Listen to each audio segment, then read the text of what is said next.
The following teaching is possible thanks to the friends and partners of Spirit and Truth Fellowship International.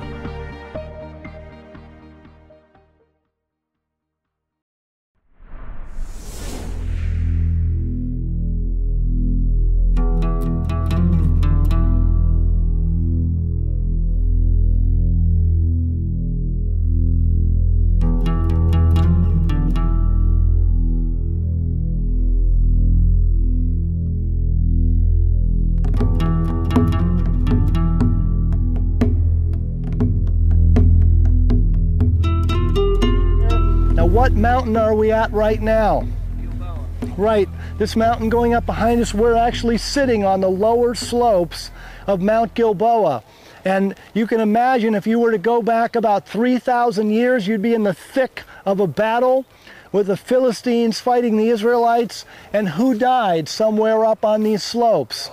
Saul, Jonathan, some of Saul's other sons, many of the Israelite soldiers. They died. Now right across the way, what's the mountain right across the way here? Yeah, that's the mountain of Moreh, and the city on the north end is Shunem.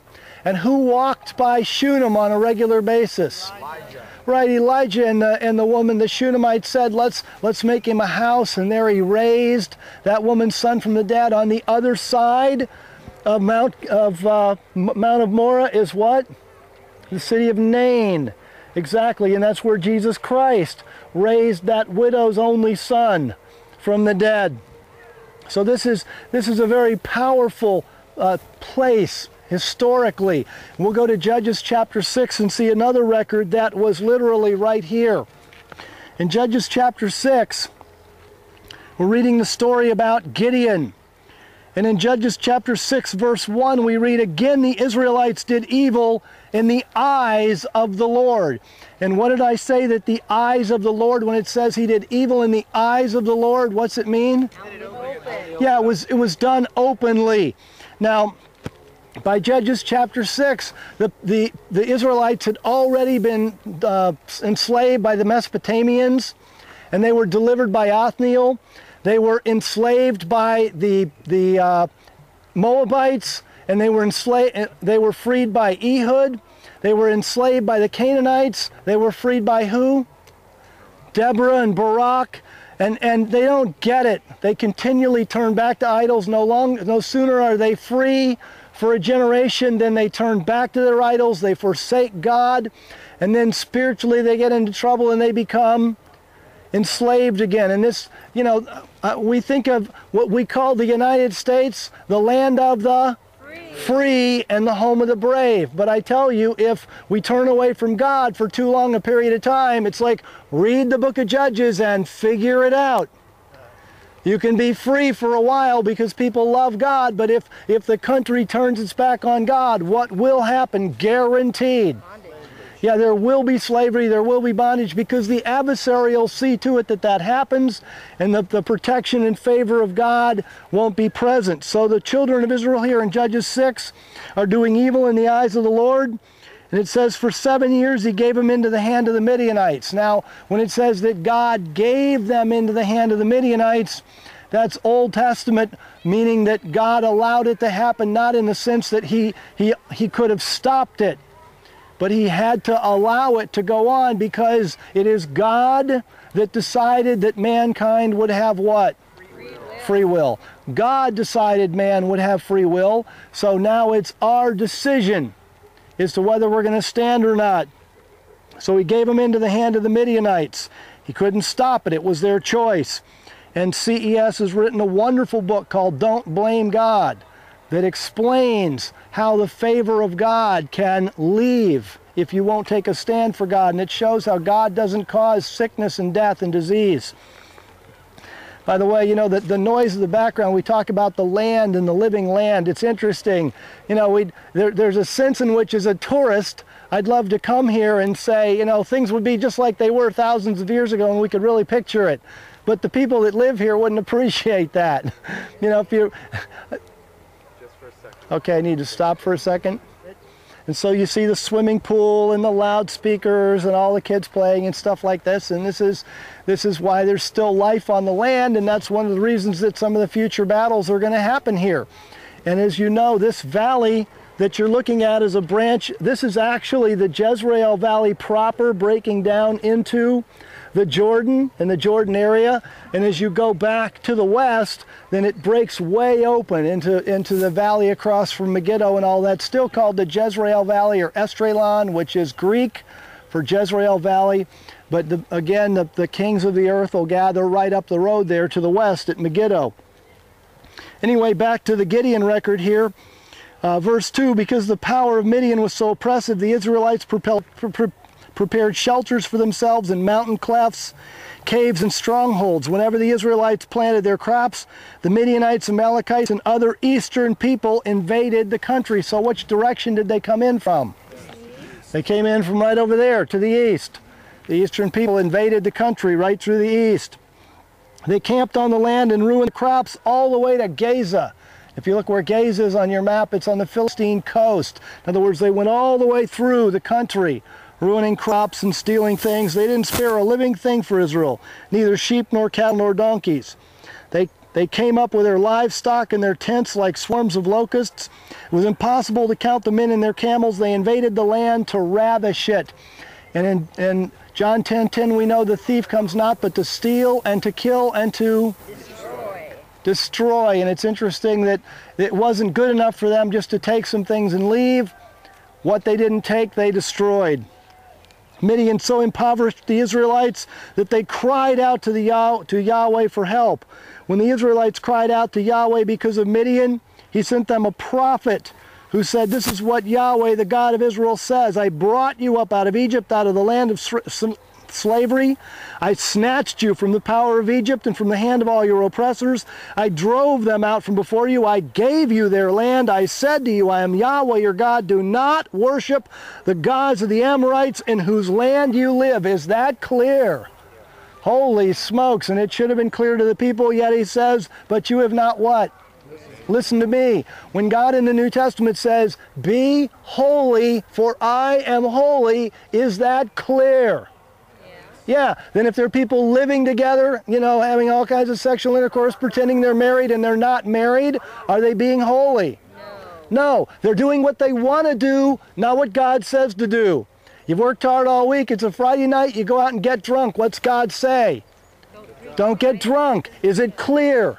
Yeah, we're doing what we want to do, not what God says to do. You got a lucky rabbit's foot hanging from your bedpost to kind of help you out in tough situations. You might as well replace it with a little idol of Baal or something. People are doing what they want to do and not what God says to do. And I think it's interesting, God here is so honest. He doesn't just deliver the people. He sends a prophet to say, come on now, I told you what I wanted you to do. It was clear. And yet you guys, you wanted to do something else, so now you're in trouble. You sow and then you reap. And that's how life works. So verse 11, but God was showing great mercy here. It says, the angel of Yahweh came and sat down under the oak in Ophrah that belonged to Joash the Abiezrite. Now, our best archaeological work, we're not completely 100% sure, but our best archaeological and historical work shows us that Ophrah of this day was the modern town of Afula, which is just off the western point of this mountain here, Mount Morah. So when you look at this mountain right in front of us, Morah, if you look at the western point down on the plain just a little tiny bit, maybe a quarter mile or so, there's a town called Afula, the modern town. That is most apparently the town where Gideon came from. So how far away from here did Gideon live? A couple miles. That's about it. Angel of the Lord came, sat down under an oak in Ophrah that belonged to Joash the Abiezrite, where his son Gideon was threshing wheat in a wine press to keep it from the Midianites. Wine presses were in the ground. In order to thresh wheat, you needed a breeze, but he's threshing his wheat in the ground so the Midianites won't see it. That shows you a couple things. First of all, it shows you the state of poverty that Israel was in. The second thing it shows you is that Gideon's the type of person that'll work hard to get something done, even if you can't do very much. He's still going to work hard. So he's threshing wheat in a winepress, verse 12, when the angel of Yahweh appeared to Gideon, he said, "The Lord is with you, mighty warrior." Verse 13, "But sir," Gideon replied, "if the Lord is with us, why has all this happened to us? Where are all his wonders that our fathers told us about when they said, 'Did not the Lord bring us up out of Egypt?' But now the Lord has abandoned us and put us into the hand of Midian." Now wait a minute. Had the Lord abandoned them? No. They really had abandoned the Lord. And it's interesting that Gideon was not taught. It's very obvious here from the record that nobody sat down and taught Gideon about obedience to the word and the consequence of disobedience. Because he says, you know, where are all his wonders? You know, why has the Lord done this? It's interesting. You see, somebody has to teach that unfaithfulness has consequences. Verse 14, Yahweh turned to him and said, "Go in the strength you have and save Israel out of Midian's hand. Am I not sending you?" Verse 15, "But Lord," Gideon asked, "how can I save Israel?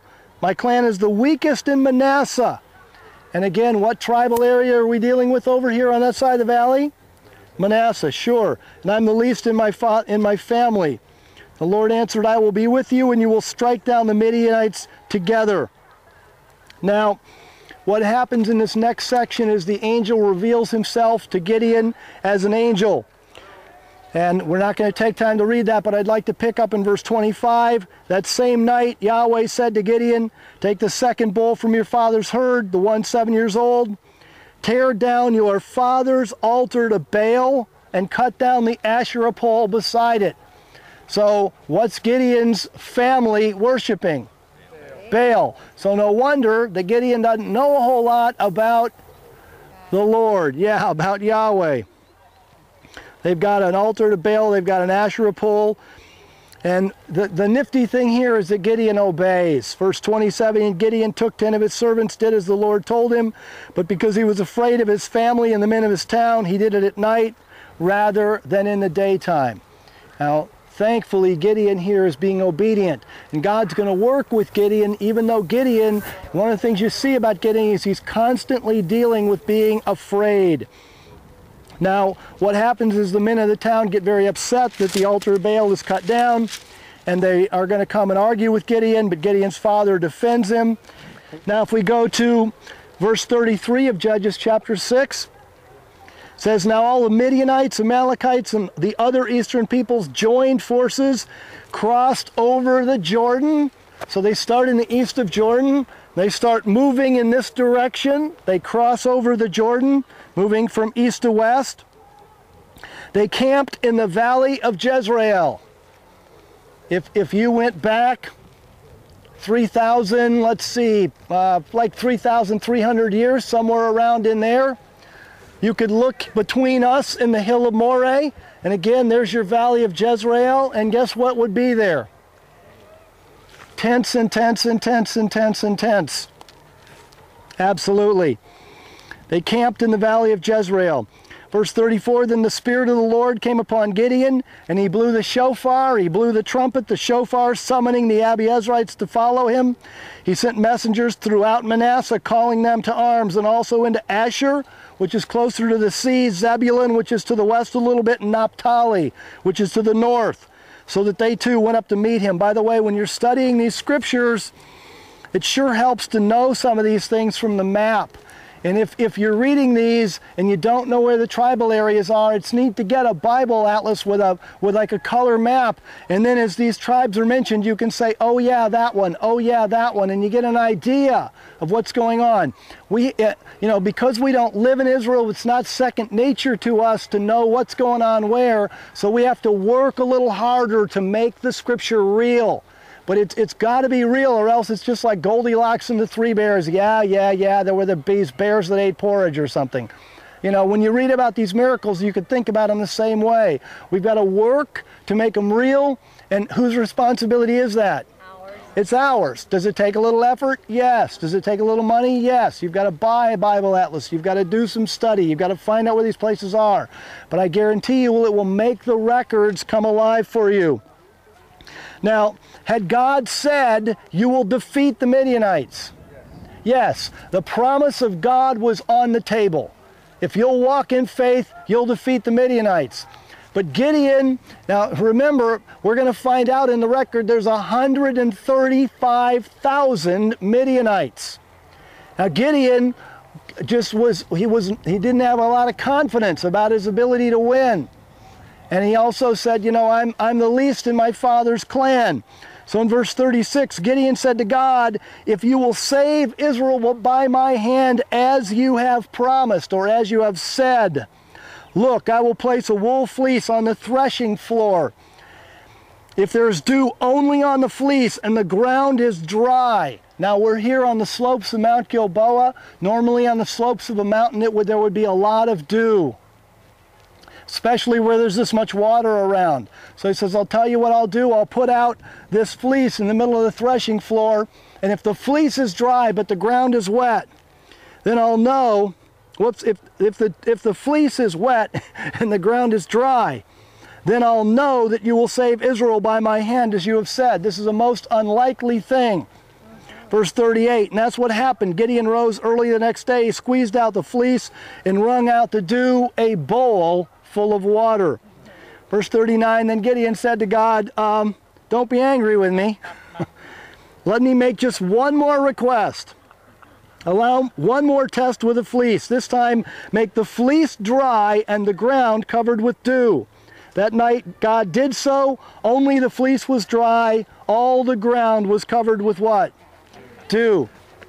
Now, there's more baloney floating around Christianity about this fleece than you can possibly imagine. And it's even become like a proverb like, well, I'll put out a fleece. Have you heard that? Yep. You know, the thing that you've got to see to understand the fleece record is that the promise of God had already been given. What happens with people in Christianity today is they say, oh, I don't know if you want me reading my Bible tonight. Oh, I don't know. You know, I don't know what to do. Or, you know, you make a harder thing. You know, I don't know whether I should go over here or if I should go over there. I don't know if I should do this or do that. I don't know if I should be here or be there, buy this business or not buy this business. So God, if you want me to buy this business, then do this. But what is there not? The word of the Lord. Right. There's no word of the Lord first. You see, I mean, look, God is asking Gideon to see who he can find in Israel to get an army together to attack an army of 135,000 men. And the revelation was clear. So now Gideon is asking God, please help build my confidence. This is a totally different thing than I don't know what to do with my life. I have no revelation, so I'll throw out a fleece and see where it lands. See, the revelation was clear, and he was asking God to build his confidence. Help me, Lord. You know, I'm having problems with this. You might, for example, have somebody that you just know that you're supposed to witness to. You know, you're very clear that you've gotten guidance on it, but you also know there's timing involved, there's wisdom involved. What do I say? And so you go to the Lord and you say, Lord, you know, boy, if you want me to witness to him today, he's always surrounded by people. If you want me to witness to him today, you know, I know you want me to witness to, if it's supposed to be today, if it's supposed to be here, if I'm supposed to say this, then just give me a small window where there's nobody around him. You know, that type of thing. That's much closer than saying, I don't know what to do, I'm going to throw out a fleece. We need to get that right, because we're not talking about dice here. Then he says, and of course God did that. So chapter 1, early in the morning, Jerub-Baal. Jerub-Baal was Gideon's name after he knocked down the altar of Baal. It means contender with Baal, or maybe as we might put it in more modern terms, Baal fighter. It says, early in the morning, Jerub-Baal, that is Gideon and all his men, camped at the spring of Herod. We just were there. It's about, what, 100 yards in that direction? So Gideon's just kind of camped there in the cleft of the mountain. It says, the camp of Midian was north of them in the valley by the hill of Morah. So here's Gideon and his little camp of men over here. There's the Midianite army, 135,000 guys. Is it north? Yes. Just like the Bible says, it's north of them, and they were in the valley by the hill of Morah. So can you picture this now? Here's Gideon and his guys. Here's the Midianites, the Amalekites, the children of the east. It's very important to see the mixed nature of the army that was over there. It wasn't just one nationality. Midianites, Amalekites, and Arabs. That's children of the east. Are the Arabs, the ones who live in the desert region. So there's at least 3 different nationalities that have all teamed up to impoverish Israel. They're all right over there in the valley. Here's Gideon kind of around the corner of Mount Gilboa with his men here. So it says, verse 2, the Lord said to Gideon, Yahweh said to Gideon, you know, you have too many men for me to deliver Midian into their hand. In order that Israel may not boast against me that her own strength has saved her, announce now to the people, quote, anyone who trembles with fear may turn back and leave Mount Gilead. And again, we're on the slopes of Mount Gilead. Well, surprise, surprise, 22,000 guys get up. I mean, they're looking at an army of 135,000 guys, so 22,000 of them say, yep, we're scared. They go home. That leaves 10,000 guys. This is a ratio of better than 13 to 1, and Gideon's probably sitting there with his knees and going, Lord, whoa, so many guys left. But the Lord's got a completely different idea. Verse 4, Yahweh said to Gideon, there's still too many men. Take them down to the water, and I will sift them for you there. If I say this one shall go with you, he shall go. But if I say this one shall not go, he shall not go. So Gideon took the men down to the water. There the Lord told him, separate those who lap the water with their tongues like a dog from those who kneel down to drink. Now you have to understand what it means to lap like a dog versus kneeling down to drink. Did you see, and obviously the spring flowed out, did you see how low it was compared to the surrounding ground? To kneel down to drink, you get down on your knees and you stick your face in the water like this. Now, that's very difficult to do, particularly if your head is dropping lower than your body. But if you've been worshiping Baal, it's not so difficult. So, number one, it indicates their spiritual position, that probably the ones that stuck their face in the water probably were compromising their position with the Lord. Secondly, when you've got an army to your back, how smart is it to stick your head in the water? That's not too smart. But if on the other hand you kind of kneel down and you lap like this, like with your tongue to drink like this, then that shows that you've got you're probably pure in your worship and you're thinking about staying alert. So God says, that's the way I'm going to sift them. So verse 6 says, 300 men lapped with their hands to their mouths. All the rest got down on their knees to drink. The Lord said to Gideon, with the 300 men that lapped, I will save you and give the Midianites in your hands. So now you've got 300 men against an army of 135,000. Verse 8, so Gideon sent the rest of the Israelites to their tents, but kept the 300 who took over the provisions and the shofars of the others. The shofar, of course, the ram's horn trumpet. Now those 10,000 men, why did they stay when Gideon originally announced you could go home if you're afraid? They weren't afraid. Right, they weren't afraid. And so one of the things you see here is in leadership, those 10,000 men wanted to fight, and they weren't afraid. So when Gideon sent them home, how do you think they went home? Very begrudgingly. Yeah, they went home begrudgingly. They were disgruntled. And so it took a great act of leadership for Gideon to say, nope, this is the word of the Lord, you're leaving. Oh, well, it couldn't be. We're the ones. Nope, it's the word of the Lord, you're leaving. If as a leader you have the word of the Lord, it doesn't make any difference if people don't like it. If you don't know whether you have the word of the Lord or not, then the Bible says there's safety in a multitude of counselors. But if you have the word of the Lord, then you have the word of the Lord. Make it happen.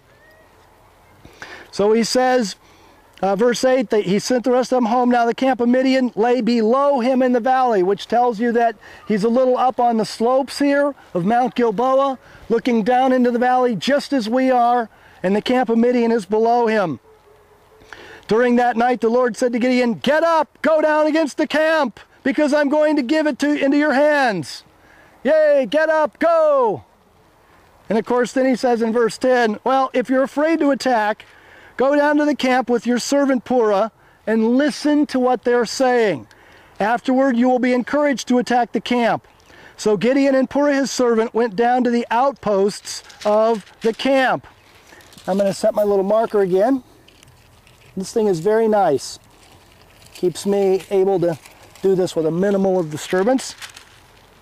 The Midianites, the Amalekites, and all the other eastern people had settled in the valley, thick as locusts. Their camels could no more be counted than the sand on the seashore. Now Gideon, you see how did you guys from the top of Jezreel, did you see how brushy things are normally when they're just like fields? It is so brushy and dense, it's unbelievable. So here's Gideon, and he's sneaking through the brush up on the Midianite camp. Now, what's going to happen if he just walks up? Yeah, they'll kill him. So he's sneaking up to the camp.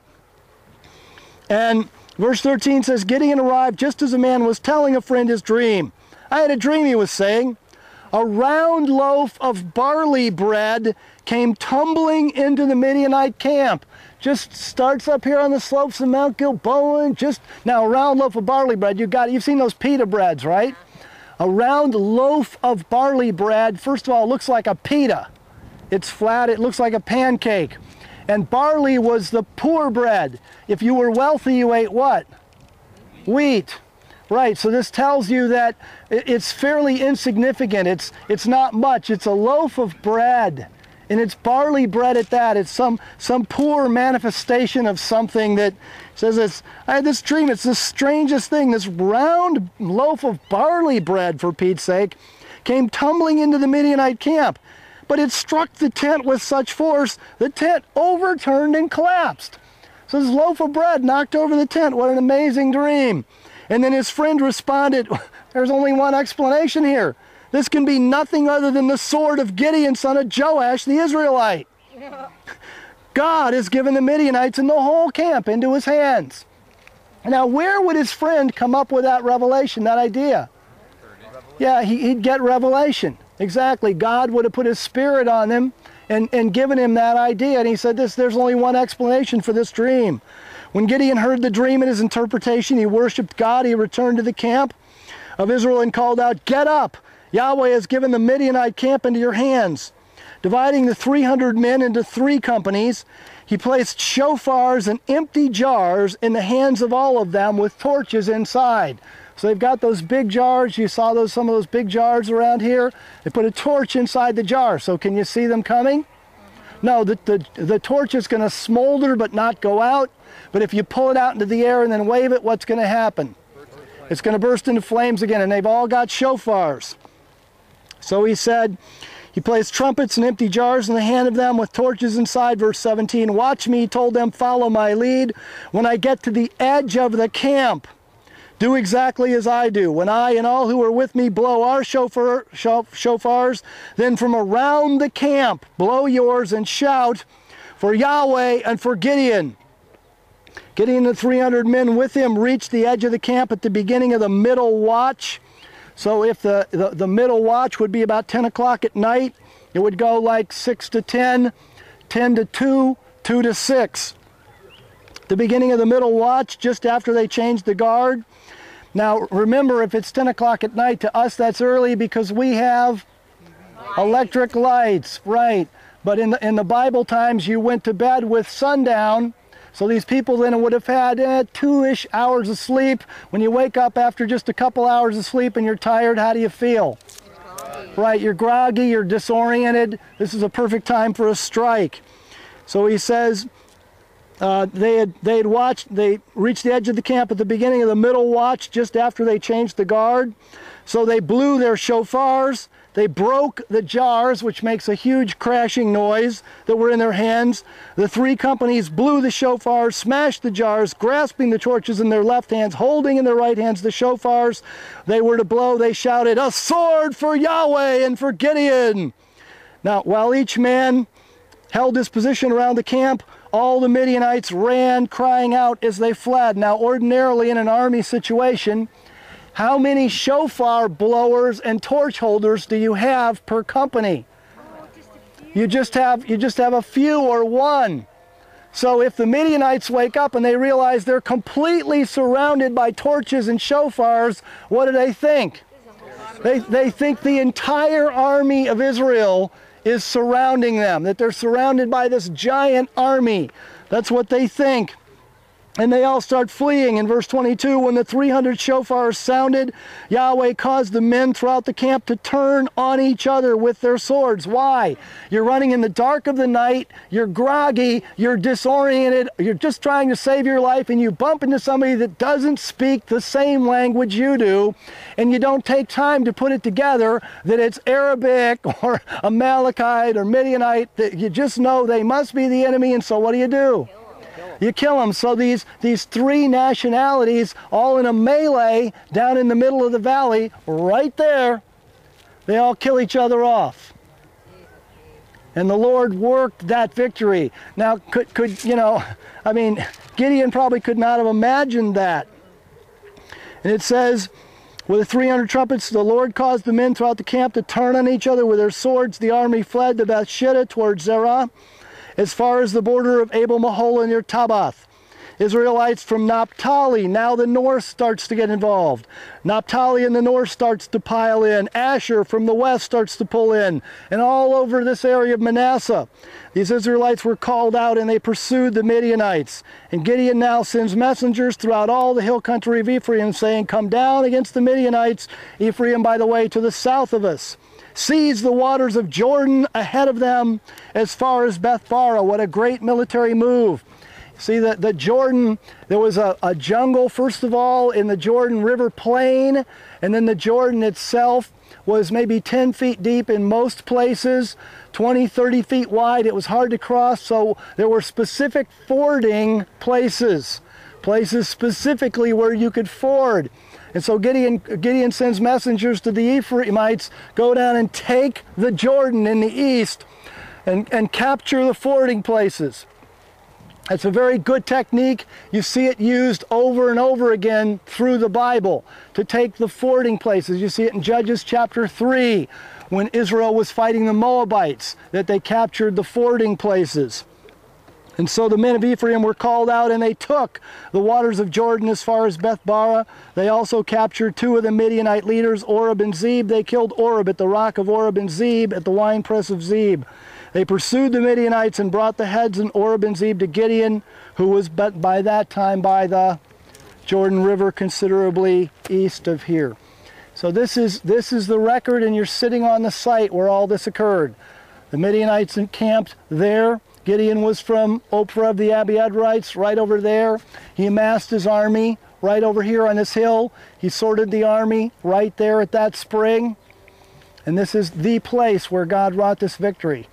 Interestingly enough, when the kings of the earth gathered just a few miles up the valley for the Battle of Armageddon, we'll see God figure out another great victory, and you and I will be involved with it. So the history of Israel is still continuing. Let's be a part of it. Thanks for listening.